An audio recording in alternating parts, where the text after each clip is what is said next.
amin'ny fifaliana lehibe indray miara-bakoantsika rehetra amin'ny anarana mahafinaritra Jesosy Kristy.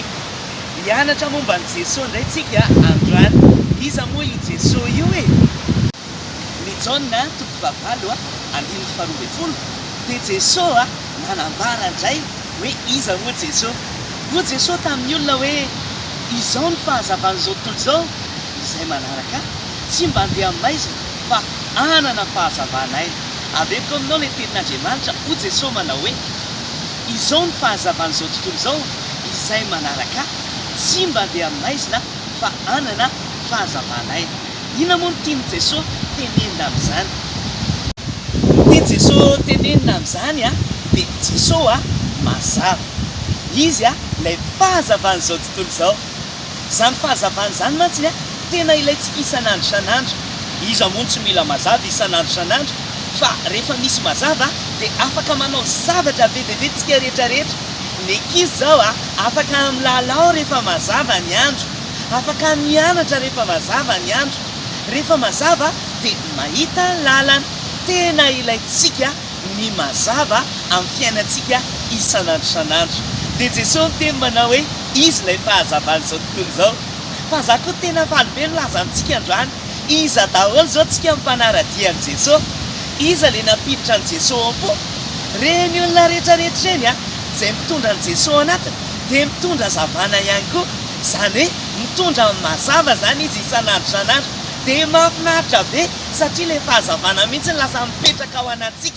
Jesosy mipetraka ao anatsika dia lasa misy mazava ao anatsika dia naiza ilay atsika zany dia misy fahazavana foana ny fiainantsika. Fa za koa te anontany androany hoe iza ny mbola tsy napiditra an'i Jesosy tao am-pony na mbola tsy manaradia an'i Jesosy dia tadidio fa rehefa mbola tsy ao anatinao zany Jesosy dia mbola mandeha maizina zany ianao. Mbola maizina zany mandehananao. Fa zay mampiditra an'i Jesosy am-po rehetrarehetra dia tena fifaliana mihitsy ny ilazako antsika rehetrarehetra hoe mpitondra hazavana ianao satria ny hazavan'i Jesosy ao anatinao. Dia mahafinaritra satria naiza le atsika dia mafisiko foana hoe lasa misy hazavana zay lalana rehetra le atsika. Fa io hazavana io tsy hita maso satria Jesosy tsy hita maso dia afaka mitondra hazavana tsy hita maso ianao amin'ny toerana rehetra zay reanao. Mahafinaritra zany ary dia manentana antsika rehetra ho anao zay mbola tsy manana an'i Jesosy am-ponao ampidira ao anatinao Jesosy mba hahafahanao mitondra hazavana. Ho anao zay efa manana an'i Jesosy tena faly milaza aminao fa misy hazavana ao anatinao hoentinao amin'izay rehetra alehanao. Ary io hazavana io dia tadidio fa manoro lalana anao, manokatra amin'ny masonao, ahafahanao mahita ny loza ihany koa anie. Dia hitanao mialoha hoe misy lavakizy na misy toerana tsy azo alejy dia hitanao ao anatin'ny mazava zany.